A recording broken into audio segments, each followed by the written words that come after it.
អូនតម្លាក់ចុះនេះបងប្អូននេះមកដល់ហើយស្មាអាវ 25,000 ស្មាបងមិនថ្មីទាំងអស់មិនថ្មីបងមិនបើតាំងកាសបាទអូខេលែអូនជិះចាំឲ្យជុំជួយថាបងចាំបើតាមបាទការចុះបងវត្តអង្គវិញបងវត្តអង្គជើញបាទហើយទីថ្លៃបងទីកោណា60 70%ដូចការលក់ដូរយើងកន្លងមកអញ្ចឹងបាទជាមួយនេះស្អីបងថ្លៃ$20តែប៉ុណ្ណោះបាទស្រាប់អង្គជើញបាទនេះបាទគាត់តែក្អីបាទអីរាប់រយក្អីឯណោះបាទតម្លៃរៀបចំទៅលើតាំង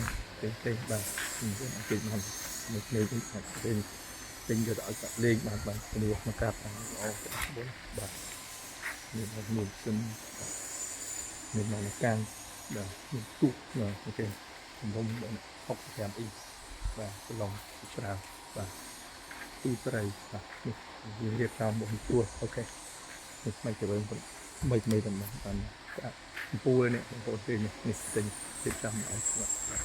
អញ្ជើញមកបងប្អូន